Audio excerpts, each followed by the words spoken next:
This week on Quality Digest Live, Gallup says that factory workers don't care about their company's mission. Plus, moves you can make right now to get ready for ISO 9001 2015. That and more when we come back.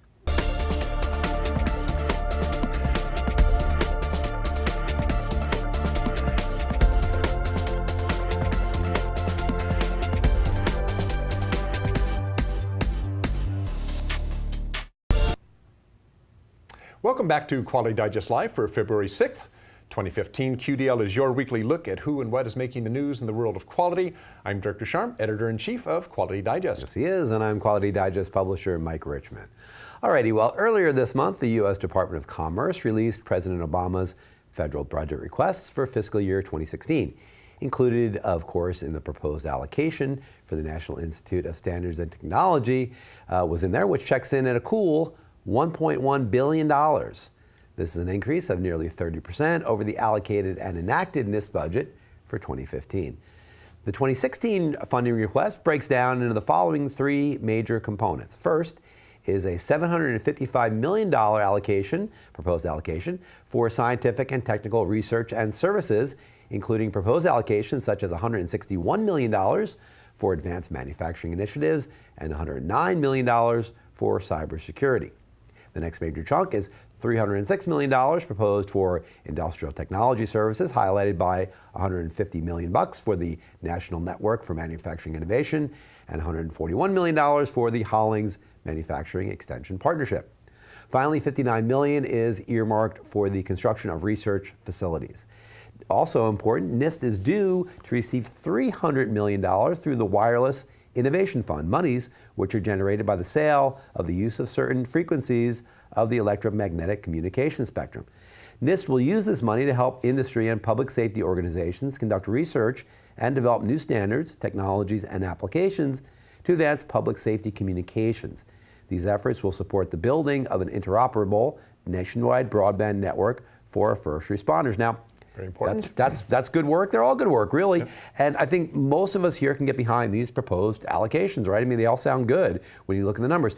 However, I think it's best to remember that these are requested budget figures, right? And we all know, observing what happens in Washington during budget negotiation time is kind of like watching an old Friday the 13th movie, right? It's Friday the 13th today. It all seems peaceful at the beginning, and then the knives come out and everything gets all hacked to bits at the end. So we'll see if NIST actually emerges in fiscal year 2016 with anything much beyond a 3D printer or two. I don't know. It remains to be seen. It sounds good. 30% is a pretty big bump. Yeah, if you think about it. Well, you know how it is. I mean, you always ask for more than what you think you're going to get. And so sure. You ask for 30, settle for 10. But the things they're talking about, I mean, cybersecurity, for instance, was one that jumped out at me. $109 million for cybersecurity actually doesn't really seem like that much. I mean, you think about how important cybersecurity is for this nation. And for what NIST's mission is, and that, the money needs to be there to do that. And actually, President Obama is in California today talking about cybersecurity. That's right. Very important issues. The monies that NIST is asking for, that the government's asking for on behalf of NIST, I think they're going to get most of that. I actually think. I think there will be a significant bump.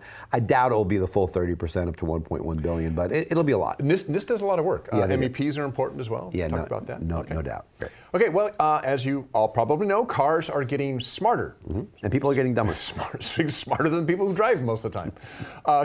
They're collecting more data on us and where we go and how we drive. There's more information from the car itself in terms of performance and engine diagnostics and so forth. And cars are also getting more connected themselves via like Bluetooth and Wi-Fi and mobile broadband built into the car. And all this potentially allows avenues for hackers to get into our personal data, or how we're using our car, and our automobile's systems itself. I mean, it sounds kind of science fiction-y maybe, but it could happen that someone could conceivably take control of your car. It sounds a little weird, but to a certain extent, it's true. But the story doesn't really stop there. Companies like Ford, we've discussed this just recently, a couple weeks ago in fact, actually maybe especially Ford, are experimenting with mobility issues that go beyond simply what your car does or what is going on inside your car. Ford is looking how you use your car and other forms of transportation. So for instance, in a current experiment, more than 200 Ford employees have volunteered to allow the company to collect driving data from in-vehicle sensors. And so then after that, by applying big data analytics, researchers can learn more about how people move and see patterns in those movements. From that, Ford hopes to derive mobility solutions and improve products based on how drivers actually use their vehicles. Now, this is all voluntary, of course, with these 200 volunteers. But the thing is, the data is there. And as Ford is implying, a lot can be deduced from that data. In another experiment, Georgia Tech is using sensors that already exist in most newer Ford vehicles to search for open parking places while the driver drives around looking for spots around the city. And then it shares that information to the cloud that other drivers can access. So the system makes it easier for a driver to locate an open spot, reserve it, that's the key bit, reserve it, and navigate to that space. So wouldn't marketers really love to know where you are parking? Wouldn't they love to have that data? Are you parked outside Nordstrom's? Are you parked outside Whole Foods or Macy's or Best Buy?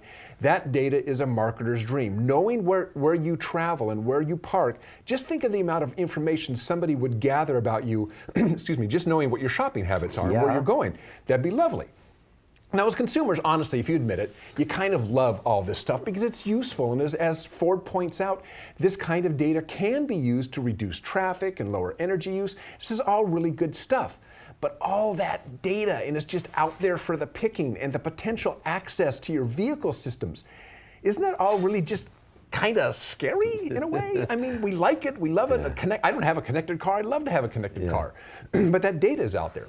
So the auto industry isn't ignoring the potential problems. According to Automotive News, last November, the auto industry's two main trade associations, that's the Alliance of Automobile Manufacturers and Global Automakers, issued a set of privacy principles intended to prevent the misuse of vehicle data and agreed to seek a consistent approach to security and data privacy, which is smart, because if they don't find ways to do it, guess who's going to be stepping in? Yeah, that's right. Government's going to step in and likely put laws in place, which in fact is what Massachusetts Senator Edward Markey seems to be pushing for.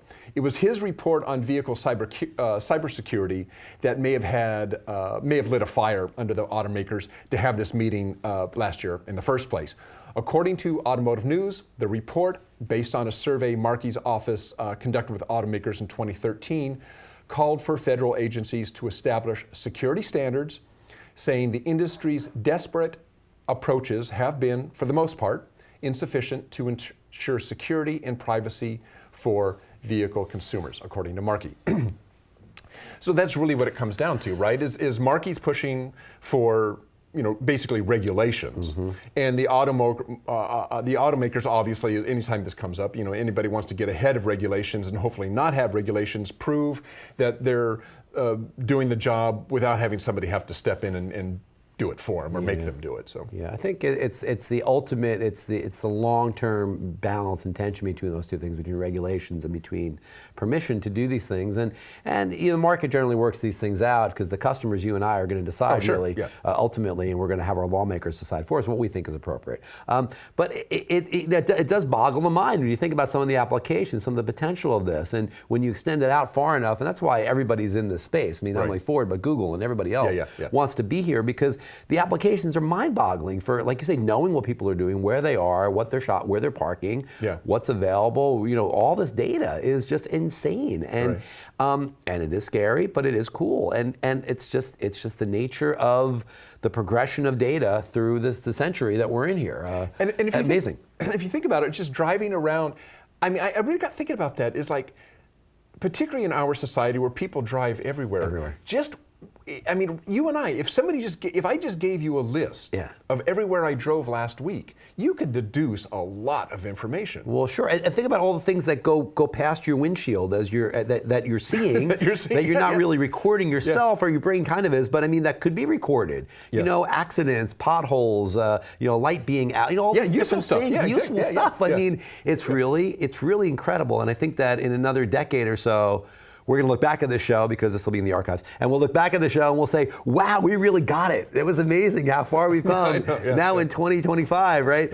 But it's just a brave new world, man. Really crazy stuff. So we'll keep an eye on that one for you coming up. That's right. Well, another group that's keeping an eye on stuff is Gallup, and new research from Gallup indicates that, by and large, many industrial employees are unmotivated by their organization's big picture vision of those organizations' reason for being.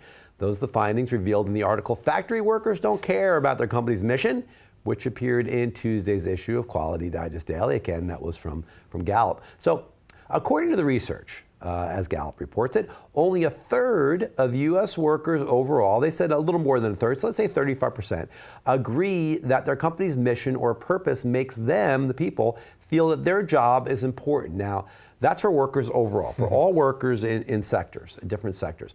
For those in manufacturing and construction jobs, that figure is less than a quarter. So less than 1 out of every 4 workers in manufacturing and or construction sectors feels personally connected to the importance of the corporate mission statement. And of course, these statements and other catchy slogans are usually blathered about constantly by management and plastered all over the walls of the plant, right? We've seen that happen all over. Well, remember, point 10 in its 14 points, Deming urged the elimination of slogans and exhortations because, in his opinion, they only lead to adversarial relationships between management and workers. And you see how that goes, right? I mean, the big sign on the wall says 0 defects, no defects this week or this month or this year or whatever. And the workers are like, kind of beyond me, I mean, yeah, we're doing our best, but there's this red bead experiment thing, right? It's like, the system's designed to fail and not really much I can do. I mean, it's gonna tend to lead to adversarial relationships between workers and employers and management, which is not what you want. Again, as Deming also said, drive out fear, you don't want that. So, with that said, it would, however, I think be very wrong to infer from these findings that industrial workers don't care about the company and the company's broader role. They care very much, but not about an abstract, universal mission statement. What they care about is how the company supports them and their local community. Workers want to keep their jobs, of course, that's number one, and they also want to feel a sense of pride in what their factory represents for the area.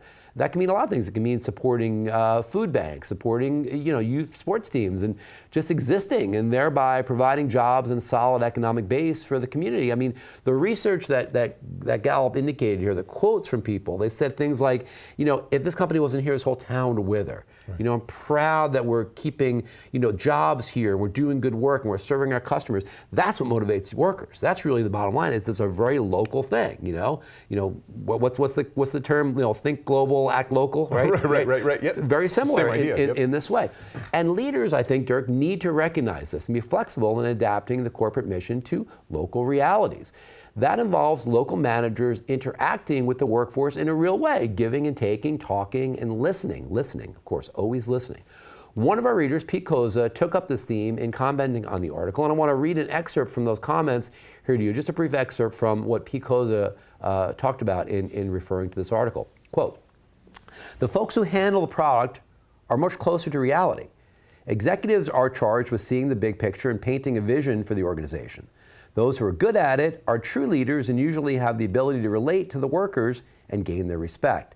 The opposite is true when ego gets in the way of common sense. I am amazed when decisions are made and workers are not involved or consulted." That's very true. And we've seen it time and time again, that workers aren't consulted on those things. And it happens in various aspects of running the organization. When management takes a my way or the highway approach to workers, they might appear to go along to get along, but they really aren't going to buy in. They're really not going to be their best selves within the context of doing their jobs. They're not going to help you achieve the mission by being their best selves. Force-feeding your team a mission statement that no one relates to or cares about is a perfect example of this. And it happens all the time. If you're in this position, in a management position, and you're dealing with this issue, first thing to do is look in the mirror and take the appropriate steps to get better alignment between what the company wants and what the employees need. And the best way to do that, ask them. Start some two-way conversations, find out what motivates you. Why do you love this job? What do you not love about this job? What makes you feel prideful in coming into work every day? Why do you do it? And, if you have a good dialogue with people, a lot of them are going to say, well, the money, I need the money, I got to support my family. But you're going to start uncovering things within that, about how the local community supports a job and vice versa.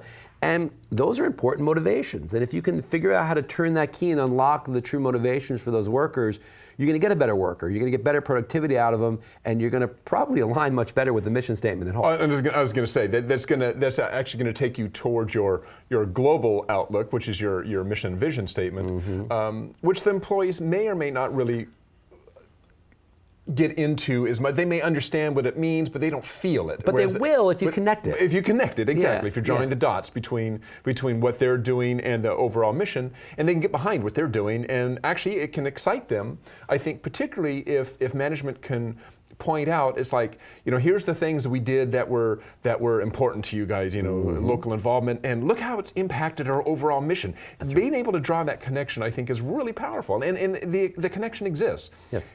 The connection exists if you make it exist, and if your mission and vision statement actually makes sense. That's right. That's a whole nother topic. That's exactly what Gallup's talking about. Good stuff there.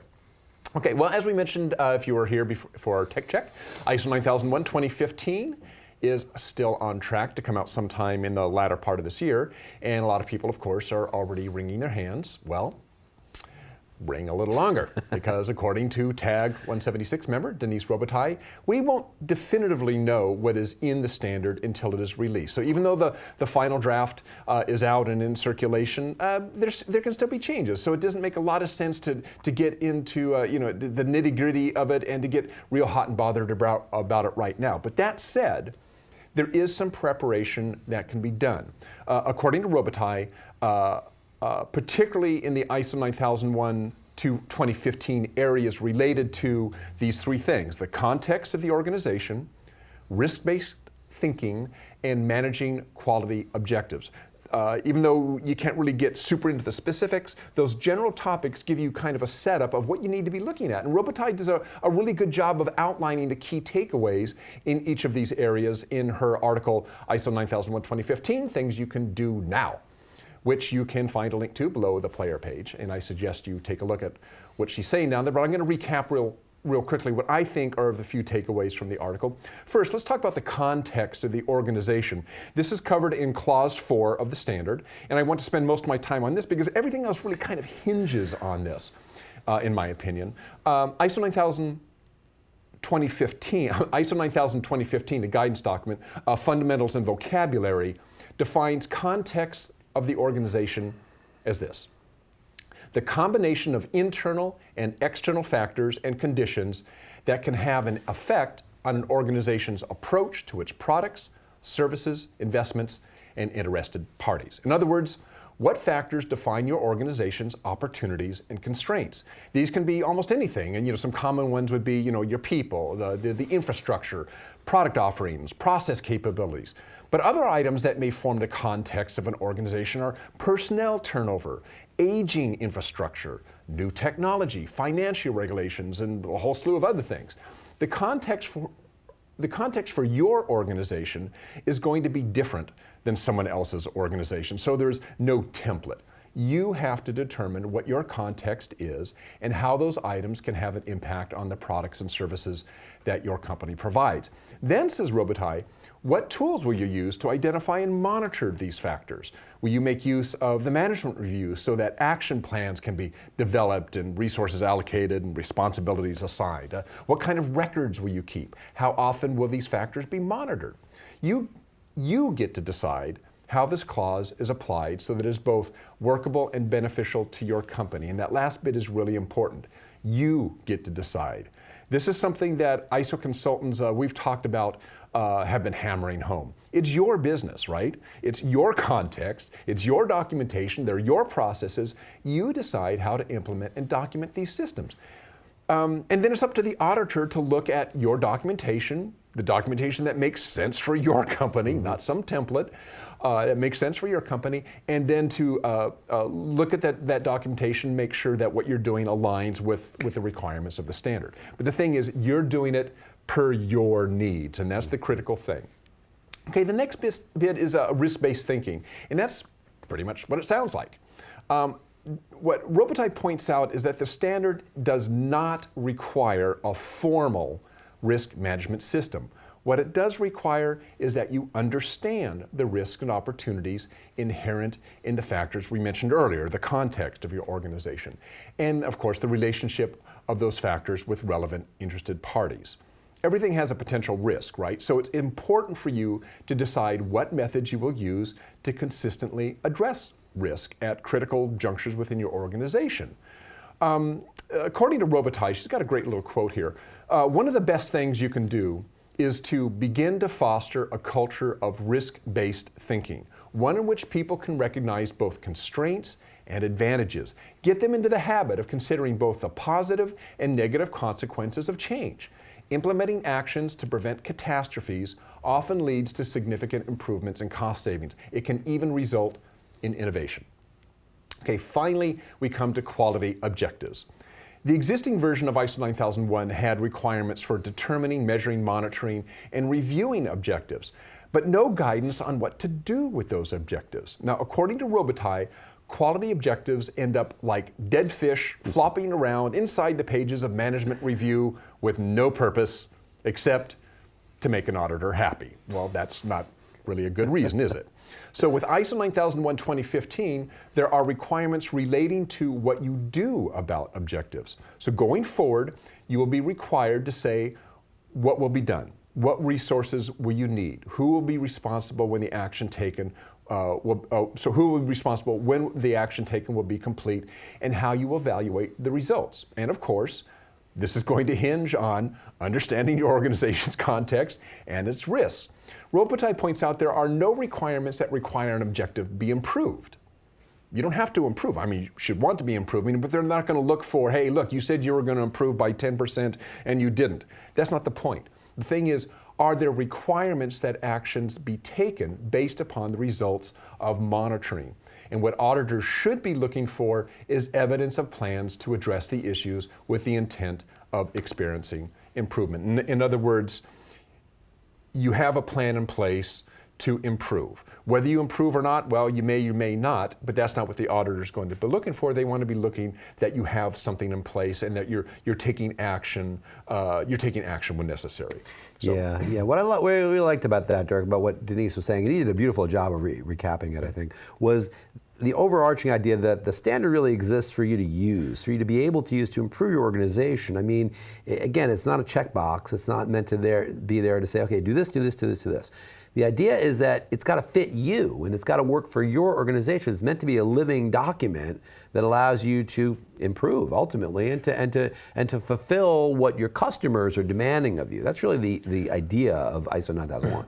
Right. Well, as I understand it. Yeah. Well, there's some people who would disagree. They would kind of flip that around. But I think the important bit is that there's certain things that the auditor needs to look at in the standard, in your company, to see whether your company aligns with the standard. But what your company is actually doing is what makes sense for your company. Now, do you have to hit the points that ISO 9001 is looking for? Yeah, you have to hit that point because that's what the auditor is looking for. Look for. But how you do it, that's up to you. That's what I'm saying. Yeah. It's meant to be something that fits you. It fits you, yeah. And it's got to, because if it doesn't, if you're just templatizing it because you're just trying to get, there's no value to it. I mean, yeah, you can get the certificate on the wall, but who cares? I mean, sir, I mean, it's got a purpose, but it's got to work for you. If you're going to get the full value out of it, you've got to look at these clauses and you got to make it work for you and make it improve your organization. And as some people point out, very, very often a well-run company may actually already be ISO 9001 compliant. Exactly. Yeah, I mean, if it's running well, you may already have everything in place. You go through and you go, oh yeah, well, I covered that in document such and such, and oh yeah, we handle this over here.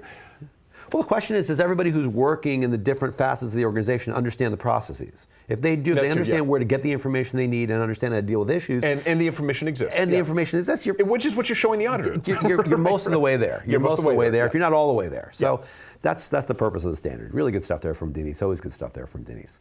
All right, we're going to talk about leadership now. ISO 9001 talks about leadership. We're going to talk about leadership now in an article we ran in Wednesday's issue of Quality Digest Daily called Leadership, Fact or Fiction, by Russell Harley, one of our newer contributors to Quality Digest Daily. There's been some chatter of late, and Russell Harley refers to it in his article and links out to a couple of different media sources that take different sides of this, about a so-called leadership crisis or leadership vacuum in industry. The central question really that Harley asks in his piece, and I think that we all should ask really, is what makes a good leader? Common wisdom is that leaders, those of us that are in the C-suite, pick people like themselves for leadership positions that may open up in the organization. But that leads to people who fit in and want to continue to fit in, right? I mean, if you are on that track, if you're in a big organization, you want to get into the C-suite, you're going to tend to model your behavior probably to those above you, right? Your bosses. You're going to want to be that same kind of guy or gal, and you're going to probably do what they do, right? And they're going to like that because they tend to like people that are like themselves. And this is important because there's a certain type of person that tends to end up as leaders at many organizations. And those are people that tend to be many times very brash, very confident, who like making decisions and are comfortable making those decisions, shooting from the hip. And again, those people tend to want to put into leadership positions others who are like themselves, same kind of personality. So you get this same almost cloned thing as you move up the ladder of these organizations where everybody, especially when you have mentors, many times you have people in organizations who are great at mentoring younger people coming up through the ranks, but it's just human nature. If you're mentored by somebody you really respect and who does a great job and has had a great career, you're going to emulate them. You're going to act that same way, not only because you want to, on the bold-faced advance, you want to just get more money and get more responsibility, but you respect them. You say, this person really knows how to do it. They do a great job of doing this management thing. I'm going to do it just like them. Well, that's good. It can also be bad, and we'll get into that now. So really the question is, what are the skills that make up really great leaders? In the article, Harley quotes the Holden Leadership Center at the University of Oregon. And they have a few things that they talk about which indicate what makes good leaders. Two things they focus on, very important. The first is being open to change, and the second is demonstrating initiative. Now, if you think about that, being open to change and demonstrating initiative, neither of those really fit in with the fit in thing, right? I mean, you're not gonna, if you just are gonna act the way everybody else acts, you're not gonna necessarily be open to initiative, and you're not gonna force change, right? I mean, it just isn't the way it's gonna happen if that's the route you've taken to get up in that organization. Fitting in with established tendencies and protocols, I think seem to go counter to that idea that you want people that are gonna be innovative and are gonna change the organization. Well, Harley doesn't just leave it there. I mean, he says, all right, well, what's better? This is the way we're doing it now, that we have this idea that we mentor people, we bring them up, and they follow their mentors, and people tend to pick their own types when they pick managers. So what would be better? Well, he says, look at project managers. Project managers within organizations, they understand strategy, they overcome hurdles and resistance, and most importantly, what do? They get work done. They get work done, and that's the bottom line in leaders, I think, many times is, a leader's got to be able to strategically connect what the organization is doing on a large scale, but tactically, they got to be able to do the work. I mean, they've got to be able to accomplish things. They've got to be able to move projects forward and say, okay, we've got to do this. How are we going to allocate the resources and do it? Project managers are great at that. That's what they do. Right. So his advice is, there really isn't a leadership crisis. We're just looking in the wrong place for the next generation of leaders. Look at your project managers, the people that are actually out there taking on responsibilities for getting things done, getting them done effectively, connecting them with strategy. Those are the people that are going to be your great C-level suite managers going forward. Really interesting point. Yeah. And Russell Harley is a good writer. He talks about issues like this many times. Project management is one of his. Yeah, it's a thing, right? Is his big thing. Yeah. But no, he's coming out from this one. I think is good. It makes a lot of sense. And again, check that one out again, right below the player page. Read that one and comment on it. Let us know what you think of that article. Well, before we go, we have a tweet of the week. And this one is from Mark Graban. Actually, I haven't heard from Mark Graban for a while. Mm-hmm. He's a lean and healthcare expert. Mm-hmm. And his tweet is, I'm glad I don't often write about EHR systems because Microsoft Word keeps autocorrecting it to HER. And Dirk, I transcribe this script for you every week, and I can vouch for that happened. As I was writing EHR, it changed it to HER, and I said, wow, Mark is not wrong on that one. And I don't know how we can avoid writing much about EHR, since electronic health records are probably the thing in the news right now, probably more than anything, because there's really a push to, and not just a push, there's a requirement. Especially in his area of business. His area, expertise, yeah. No doubt. So yeah, of course, follow us on Twitter at Quality Digest, and who knows, you'll be a Tweet of the Week one of these days coming up soon. Well, that's our show for this week. Before we go, we have a Gauging Quality next week, don't we, Dirk, on Thursday? Yes, we do. Gauging Quality is a show that we do 2 or 3 times a year, and this is really a live interactive show, kind of like this show.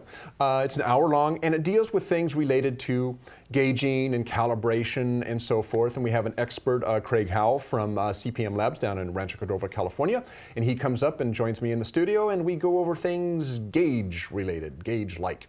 And that is next Thursday at 11 a.m. Pacific. And if you have any questions, if you have any gauging questions, send them to us right now, because we will actually answer them on the show. If you want to know how to calibrate a particular type of gauge, if you've got questions related to calibration or particular types of gauges, go ahead and send them to us. You can send them to us at QDL@qualitydigest.com. They'll get to us. Let us know right now. The show's next Thursday. Get us your questions, and we will get them on the show, and Craig will answer them, or I will answer them. We'll bring an expert in from the outside and answer them. Somewhere we'll probably answer it. That's right. So get your questions in now. Thanks, Dirk. All right, well, that is our show. We're not here on Monday, so no QDL, no QDD on Monday. It's President's Day, of course. So don't look for that, but certainly have another full week after that of QDD for you. We'll be back here next Friday for QDL. And everyone out there, have a great Valentine's Day. Pitchers and catchers reporting next week, too. I have to point that out. Baseball season is right around the corner, so we're getting through the winter for all you in the Northeast. So hang tight. We'll have spring pretty soon. So have a great weekend, everybody. So long. We'll see you soon. Bye.